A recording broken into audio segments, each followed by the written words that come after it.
Muito bem, estamos quase chegando ao final do nosso curso e esta já é a 7ª aula das 8 que preparamos. Nesta 7ª aula nós vamos falar de islamismo, ou seja, vamos falar um pouco dos muçulmanos no mesmo tom que temos falado até aqui das outras expressões de fé. Tivemos uma introdução, falamos das ramificações do cristianismo, falamos de algumas religiões que saem do próprio protestantismo, isso ainda no início. Falamos do espiritismo, de cultos afro-brasileiros. Falamos também de judaísmo. Agora estamos falando de islamismo. Quando falamos de cristianismo, judaísmo e islamismo, falamos das 3 principais religiões monoteístas que existem, que também se encaixam, as 3, no conceito de religião abrâmica. Todas têm um ascendente comum, que foi Abraão, o pai de todas essas formas de pensar a partir do caráter religioso. Quanto aos muçulmanos, aos islâmicos, nós precisamos falar deles, particularmente nos tempos em que vivemos, porque toda a mídia fala deles a cada instante e nós precisamos saber um pouco que tipo de expressão religiosa tem essas pessoas que são hoje numericamente muito grandes no mundo. São talvez a religião que mais cresce na atualidade por diversas características da sua própria comunidade como um todo. A forma de crescimento deles não é uma forma espontânea, como, por exemplo, o cristianismo prega, quem quiser adere, mas em muitas nações o islamismo é uma religião obrigatória e também faz parte do crescimento muçulmano a própria proliferação de habitantes. Os filhos se tornam muçulmanos como os pais, e isso faz com que o número tenha um crescimento muito forte, muito intenso. Não lhes é dada a faculdade de escolha na maioria dos lugares em que o islamismo é muito forte ou mesmo é oficial enquanto religião. Eles creem que Alá, que é o nome correlato a Deus, revelou o Islã como a versão universal da fé pura, que foi revelada em tempos e locais diferentes. Isso inclui Abraão, isso inclui Moisés, isso inclui Jesus. Todos eles considerados profetas no islamismo. No entanto, os seguidores do Islã, os muçulmanos, dizem que as mensagens e as revelações posteriores foram corrompidas. Tudo isso que esses profetas deixaram escritos foram corrompidos. Todas essas coisas, esses textos, essas mensagens foram corrompidas, mas então o Corão se manteve como uma versão completa e sem corrupção da palavra de Alá. Os preceitos da fé islâmica se baseiam nos 5 pilares, vamos vê-los um pouquinho adiante, que são atos básicos e obrigatórios do culto muçulmano. E a prática da lei islâmica, que envolve toda a vida, atinge toda a vida, desde contas e sistemas bancários até mesmo questões nacionais e guerras. Toda a vida está contida dentro da prática da lei islâmica. Eles têm as orientações a partir dali. Dentre os muçulmanos, a enorme maioria se concentra nas suas 2 maiores denominações. Os sunitas, com talvez 80%, 90% do universo dos muçulmanos, e em seguida os xiitas, com 10% a 20%. Essas denominações têm subgrupos, mas em termos principais essa seria a divisão. O mundo hoje conta com mais de 1,5 bilhão de fiéis muçulmanos. E, como eu já lhes disse, é uma das religiões que mais cresce, talvez a de crescimento mais rápido em nossos dias.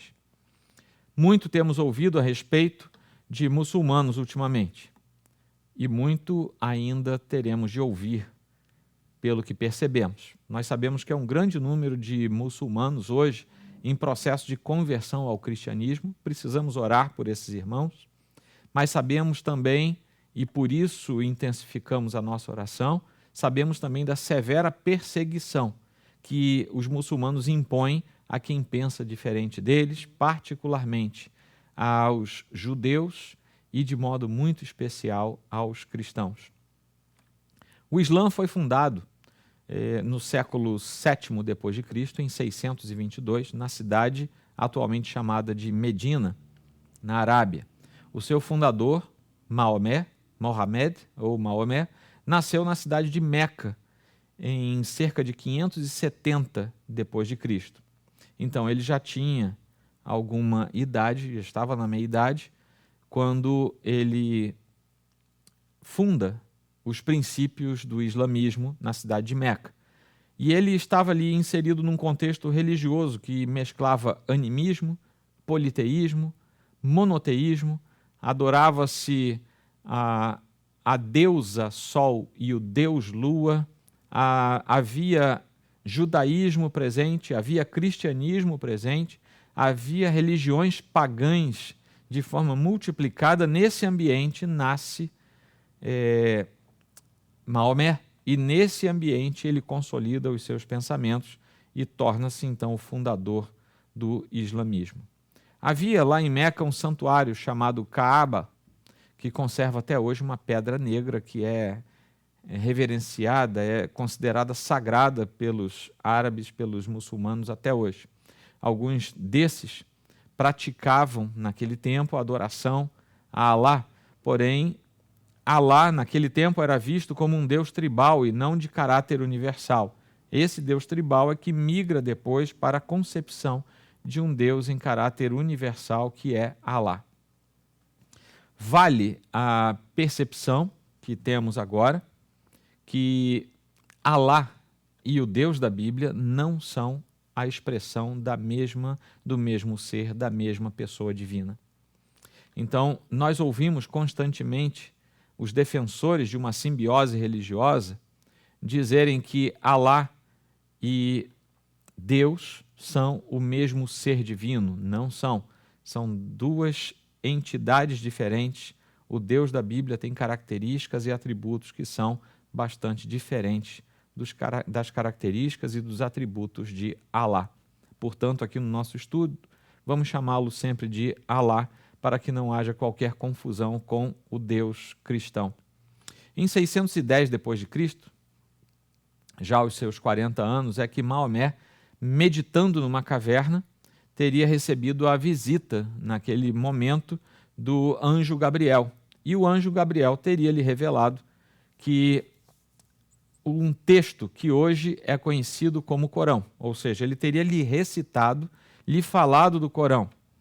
E começa então, depois desse encontro com o anjo Gabriel, Maomé começa então a pregar que somente havia um Deus, que era único, que um juízo final estaria por vir e que ele, Maomé, seria o último, o derradeiro mensageiro de Deus, o restaurador da religião verdadeira, que há muito havia se corrompido e desaparecido no meio de toda aquela fartura de expressões de fé do seu tempo.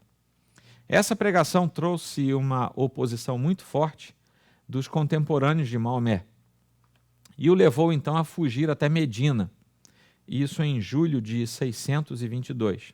Esse acontecimento é conhecido por eles até hoje de Hégira, que quer dizer migração, e marca o início do calendário muçulmano. Até hoje essa data é de suma importância para eles.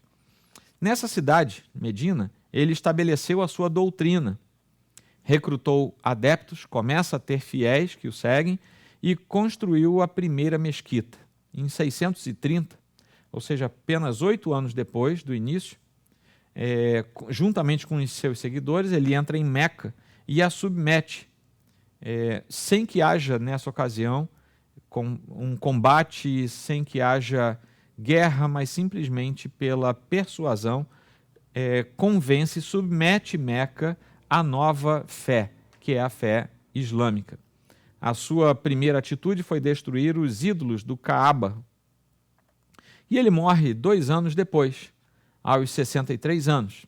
Antes disso, no entanto, a maior parte da Arábia já tinha se transformado em terra muçulmana, em terra islâmica. Aqui no Brasil, a sede do islamismo, fica em São Bernardo do Campo, no interior do estado de São Paulo. Vamos ver algumas disparidades dos muçulmanos em relação à fé cristã. Quanto à Bíblia, os muçulmanos não contemplam o texto bíblico como sendo a palavra de Deus. Eles, na verdade, o consideram até mesmo um livro respeitável, mas totalmente corrompido, ou seja, ele foi falsificado, ele não é a palavra de Alá. Os textos sagrados islâmicos são o Corão, que seria o substituto natural deles para a nossa Bíblia, e no Corão, que alguns chamam de Alcorão, é a obra que contém as revelações de Alá a Maomé. Eles têm um outro texto que é chamado Hadith, que contém os pensamentos e as ações de Maomé. E eles têm o Sunnah, que é um conjunto de regras de conduta a ser seguido por todos os muçulmanos. Essa tríade de textos sagrados oferece todas as interpretações, informações e geram novas interpretações também das diversas escolas interpretativas do islamismo. Para eles, o Corão está acima de questões religiosas e deve ser seguido e obedecido por todos os seres humanos, uma vez que é a palavra final de Alá e deve ser obedecido, nem que para isso haja força. O Corão é a maior autoridade, é a primeira autoridade do Islã que ensina a ter Alá revelado, cada palavra através do anjo Gabriel a Maomé. O problema é que Maomé era analfabeto e por isso ele teve que memorizar todas as palavras que lhe foram recitadas pelo anjo Gabriel e depois dita essas palavras aos seus discípulos. Depois que Maomé morre, um grupo de escribas começa então a tornar escrito tudo aquilo que ele tinha ditado a eles. No Corão há uma extensa citação, há extensas citações, melhor dizendo, de trechos da Bíblia, tanto do Antigo quanto do Novo Testamento. Essas citações são indiretas, na maioria das vezes, e embora eles insistam no corrompimento do texto bíblico, eles usam a ideia e usam trechos da Escritura para preencher informações e revelações do Corão. Quanto a Deus, já dissemos aqui que o Deus cristão não encontra paralelo em Alá. O islamismo é uma religião monoteísta que considera Alá, portanto, como seu único Deus, sua única divindade. Assim como reconhece Maomé como legítimo profeta de Alá. A sua concepção da unicidade de Alá os leva a rejeitar qualquer crença semelhante à trindade cristã, que eles creem, na verdade, que foi uma invenção ou uma cópia a partir do paganismo que os cristãos fizeram ao longo da sua jornada, ao longo da sua história. A tese muçulmana defendida por vários de seus pensadores é que o Deus da Bíblia é o mesmo Alá. No entanto, Alá é o verdadeiro Deus. E como a Bíblia é corrompida, o Deus da Escritura, na verdade, precisa ser entendido como Alá, e não o contrário. O verdadeiro Alá, portanto, é o do Corão. O verdadeiro Deus seria Alá, e o nosso Deus, o Deus cristão, seria apenas um espelho que se encontra num texto corrompido. No entanto, eles usam sistematicamente essa proximidade hipotética a fim de evangelizar os cristãos, principalmente. Quanto a Jesus, para o Islã, Jesus é respeitado e reverenciado como um dos maiores mensageiros de Deus para toda a humanidade. Porém, Maomé é o maior de todos os profetas e o último deles. Ele está no topo da linhagem dos profetas. Eles até creem em algumas escolas, em algumas interpretações, que Jesus teria nascido da Virgem Maria, mas eles dizem que ele não pode ser considerado filho de Deus, no mesmo sentido cristão da palavra. Eles negam a sua divindade e eles negam também a sua morte na cruz. E, por conseguinte a isso, negam também seu sacrifício vicário, a redenção do gênero humano por meio de sua morte e, muito mais ainda, negam a sua ressurreição. Toda a imagem de Cristo no Islã, contida no Corão, é oriunda dos evangelhos apócrifos, que foram rejeitados pelo cristianismo como um todo. Então, além dos textos bíblicos que foram utilizados, outros evangelhos apócrifos também foram. E daí vem a imagem que o Islã carrega de Jesus Cristo. Eles creem, os muçulmanos creem, que a encarnação de Cristo é uma ideia degradante e incompatível com a estatura do profeta e com a grandiosidade de um Deus que se dispusesse, eventualmente, a se encarnar na figura humana. Quanto ao Espírito Santo, para os muçulmanos o Espírito Santo não passa de outro senão o anjo Gabriel, mas também creem que as referências a Jesus, de Jesus ao Espírito Santo, são, na verdade, referências que Jesus teria feito a Maomé, uma vez que eles creem que Maomé seria o Consolador e o Espírito da verdade. Quanto a pecado e expiação, o islamismo nega a ideia do pecado original. Eles negam que o homem nasça corrompido no seu pecado, pois ele crê que a pureza, o islamismo crê que a pureza é inerente ao ser humano, é inerente ao homem. E, ao se corromper, o homem, na verdade, pagará por seus pecados pessoais. Por isso mesmo, a concepção que eles têm de salvação também difere da nossa. De acordo com o islamismo, a salvação depende da correta aplicação dos 5 pilares em que o Islã se fundamenta. Esses 5 pilares são fé, oração, caridade, jejum e peregrinação a Meca, pelo menos uma vez na vida do fiel muçulmano. No entanto, surge um 6º pilar que alguns pensadores muçulmanos creem. Esse 6º pilar seria a jihad, ou a guerra santa. Historicamente são 5: fé, oração, caridade, jejum e peregrinação a Meca. E de algum tempo para cá, alguns estudiosos muçulmanos creem e afirmam que o 6º pilar é a guerra santa, a jihad. Quanto à eternidade, quanto a inferno, o Islã prega a sobrevivência da alma após a morte física e após o dia do juízo final. Antes do juízo, porém, antes que isso tudo aconteça, os mortos vão para um lugar ou para um estado intermediário conhecido como Barzakh, onde os justos vivem períodos de felicidade e os ímpios vivem períodos de sofrimento. Ambos estariam ali aguardando a ressurreição no juízo final. Aqueles que reconhecem que não há outra divindade além de Alá e que Maomé é o seu mensageiro, esse que é o resumo, na verdade, de tudo que o muçulmano precisa crer, receberão as alegrias do paraíso eternamente e contemplarão Alá.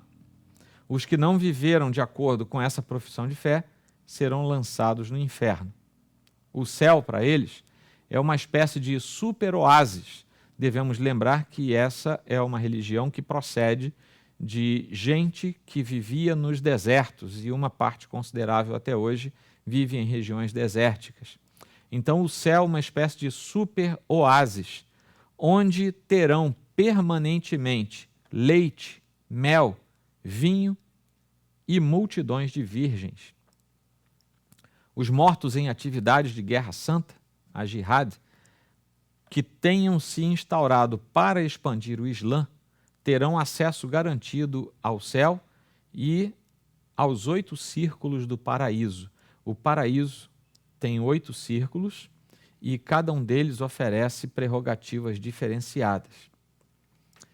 Quanto ao inferno, os muçulmanos divergem em relação a durabilidade do castigo do inferno. Para alguns, Alá poderá perdoar todos os pecados dos infiéis, com exceção da descrença nele próprio, em Alá.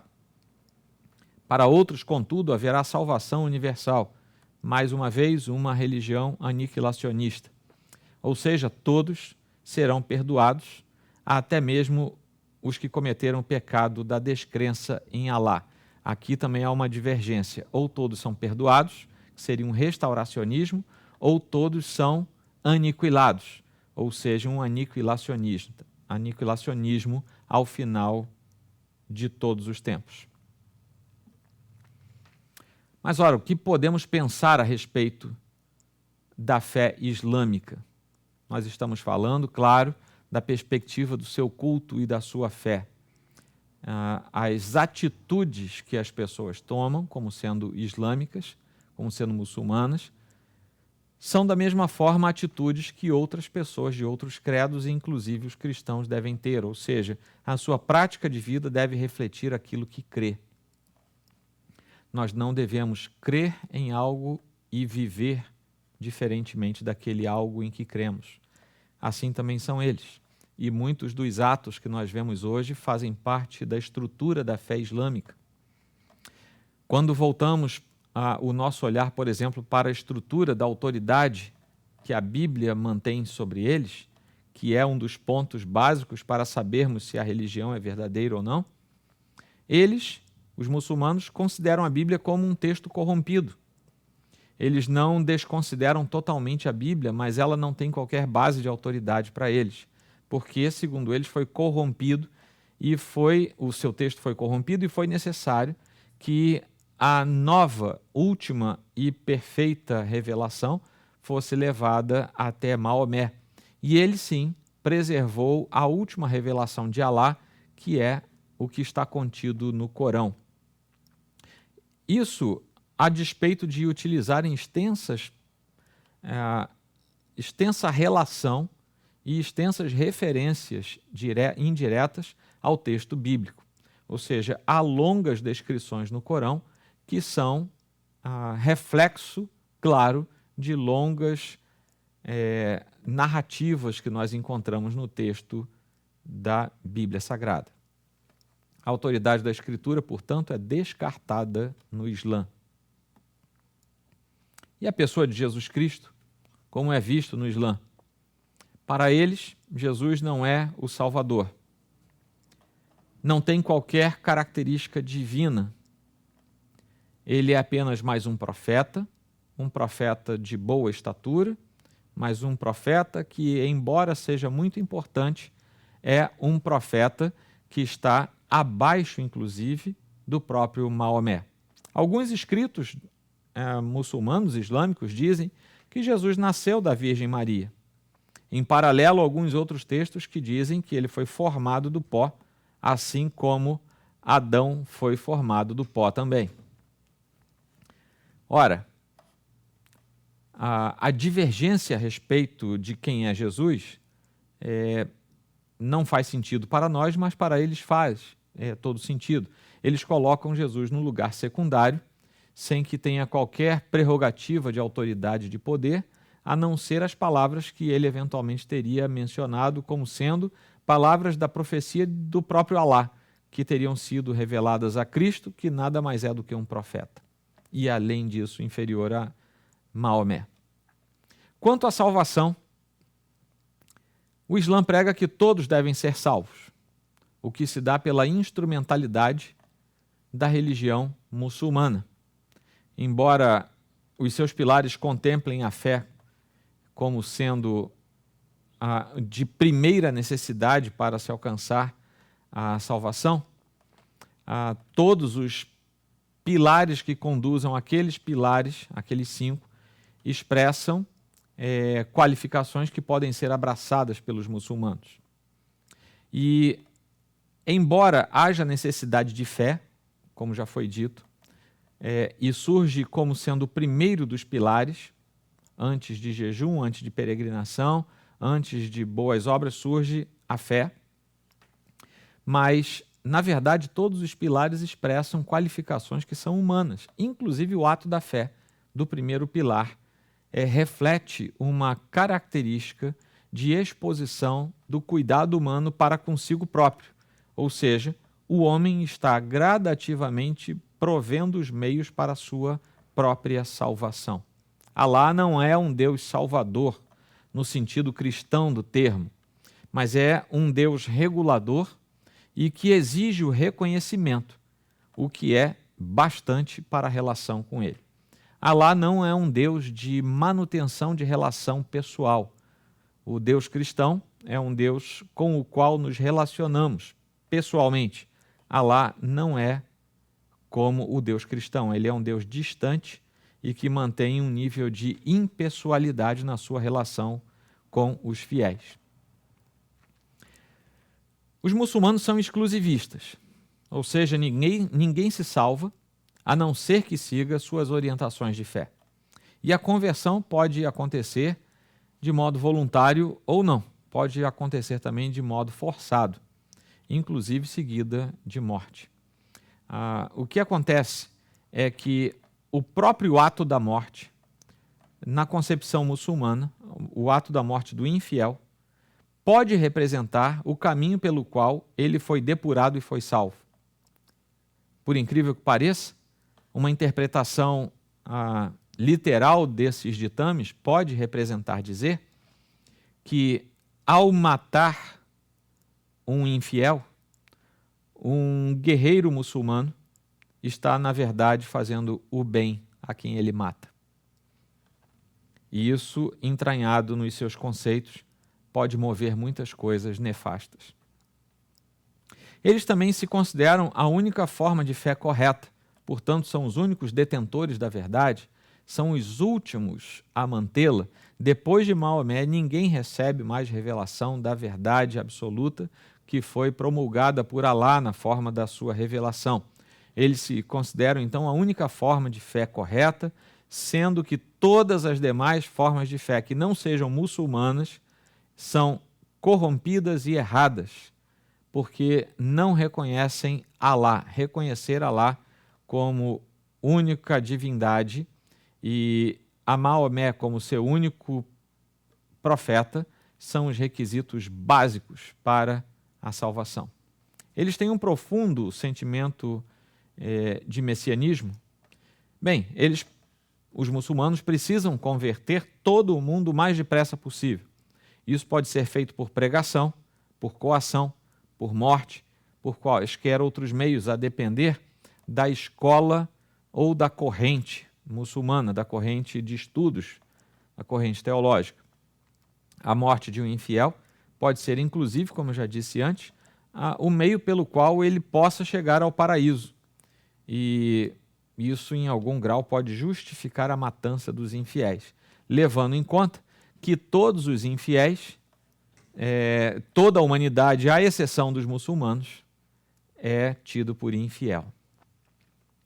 Eles enfatizam desastres e têm uma visão apocalíptica da vida? Não, eles não costumam enfatizar por demais tais coisas, mas esperam dificuldades sempre pela frente que anteciparão dias melhores e anteciparão, inclusive, a chegada ao próprio paraíso. Mas isso tudo para eles faz parte da necessidade.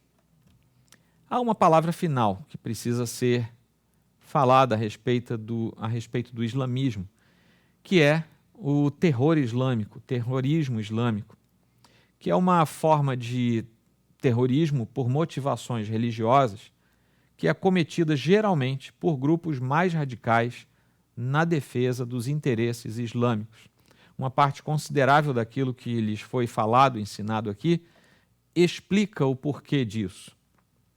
Embora, é claro, seja difícil para nós justificar os atos, mas eles são pelo menos compreendidos. Por que é que eles fazem isso? Uma parte das razões está contida aqui, nesse nosso estudo. No entanto, mesmo os muçulmanos que não praticam a Guerra Santa, as escolas muçulmanas que não estimulam a jihad, a Guerra Santa, creem que esse caminho é o correto, porque é uma determinação do Corão. Foi Alá quem determinou isso. Então, em alguma medida, em alguma escala, em algum tempo, a Guerra Santa precisará acontecer. e visa atingir metas religiosas, metas políticas, em todas as partes do mundo, geralmente com violência desproporcional, com emprego de ações suicidas, de sequestros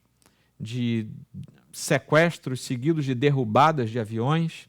Enfim, as ações são de grandes proporções, milícias são formadas e o valor da sua violência é geralmente um valor desmedido com as populações atingidas.